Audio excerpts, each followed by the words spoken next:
à partir de votre appareil iPad ou iPhone, celui que vous avez utilisé pour capter la vidéo. Repérez d'abord la galerie de photos. À l'intérieur de la galerie se trouvent les photos et les vidéos, donc vous pouvez naviguer à l'intérieur de l'album, des albums, pour repérer la vidéo que vous souhaitez déposer. Et on va appuyer sur le bouton de partage, c'est-à-dire la petite flèche qui sort de la boîte. Et dans la fenêtre de partage, on va sélectionner quel outil on souhaite utiliser pour faire le partage. Dans ce cas-ci, ce sera Google Disc.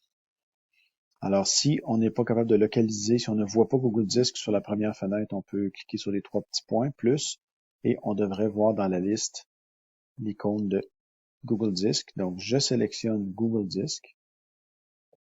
Et la première étape consiste à sélectionner dans quel compte Google Drive ou Disc vous souhaitez déposer le fichier. Dans ce cas-ci, moi, c'est mclavo@cégebgym.ca. Alors, sur la petite fenêtre qui apparaît, j'ai le compte qui est utilisé. Ensuite, dans quel dossier je veux déposer la vidéo sur mon Google Disc? Je veux le déposer sur mon disque. Et là, il y a la structure de document, de dossier que vous avez. Peut-être que vous n'avez pas de dossier, peut-être que vous en avez. Donc, vous pouvez naviguer dans vos dossiers ou ajouter des dossiers en cliquant sur le plus. Moi, dans mon cas, je vais déposer mon document dans le dossier cours, dans un cours qui s'appelle Gestion de projet, dans un dossier qui s'appelle Travaux. Ce dossier est vide, alors je vais enregistrer ici mon fichier. Dernier élément à configurer. Au niveau du partage, on va régler ça dans Google Drive, donc on ne règle pas ça ici.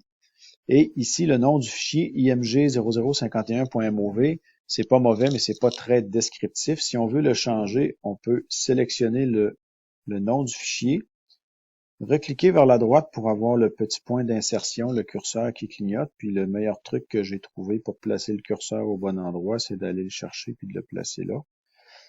Ensuite, on peut effacer et moi, je vais appeler la vidéo ma vidéo. On va dire iPad. Et maintenant, je peux cliquer sur téléverser. Donc, ma vidéo est maintenant en cours de téléchargement vers le compte Google Drive.